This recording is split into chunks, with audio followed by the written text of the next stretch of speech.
Hey guys, TSL here, back in a brand new video. In today's video, we will be continuing our how to make a pet system series. Now, as you guys see, I have a new egg model here. Now this, you don't really worry about it too much. Just basically move the proximity prompt into here. Everything else is the same. So in today's video, what we'll be doing is making it so that our pets will follow us. So the way we're going to do this is we first will need our pet models. And so I put them in a folder inside of replicated storage called pets. Go ahead and show you those models right now.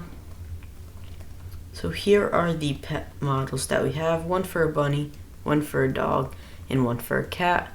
So you'll just want to move those into a pets folder in replicated storage.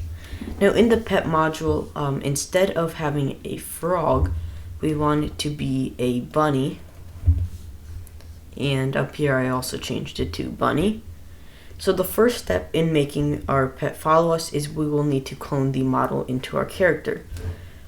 So we will say local pet is equal to game.replicated storage .pets find first child and choice.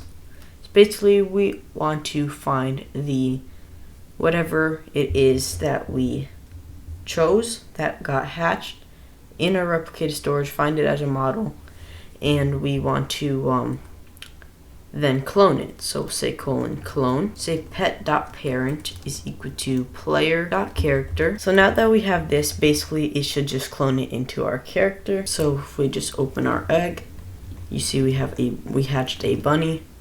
Open again, looks like we hatched a cat. Okay, so we still got a bunny, and we just keep getting bunnies. And now another cat. Okay, so as you saw that all worked, so now we're gonna make it so that the pets follow you and don't just spawn in the same place in the floor. So the first thing we need is a little leader stat. So I have mine here.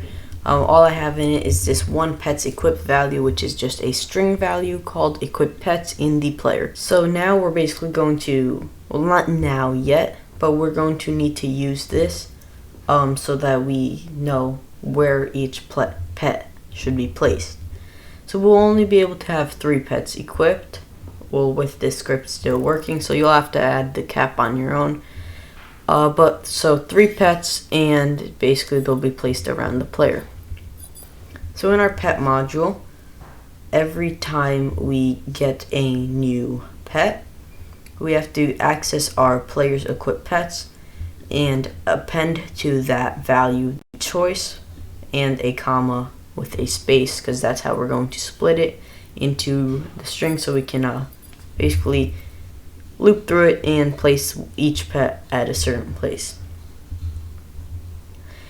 Okay, so basically now all we have to do is start making it follow us. Okay, so the first thing we'll need is an align position template variable, which is just a new align position, and we want to set its rigidity enabled equal to true.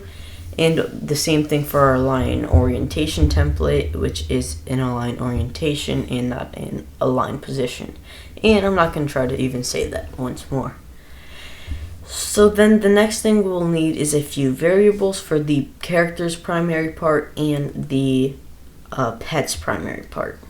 So that's what we'll do. We'll just put a character primary part equal to player.character.primary part and a pet primary equal to pet.primary part. The next thing we'll need is a character orientation attachment and a character position attachment. Those are both just regular attachments inside the character's primary part. Next we'll add a split string variable and an equip pets table variable. And the split string variable is going to be equal to the equipped pets value split by the comma and 0. And the equipped pets is just going to be empty for now. Then we will loop through the split string, so we'll loop through every pet in our equipped pets. We'll make sure it's not nil, so it's not just an empty string. If it's not, then we'll insert the equipped pets to we'll insert the pet to our equipped pets variable. So then the next thing we'll do is set our character's position attachment for the pet based on which equipped slot it's in.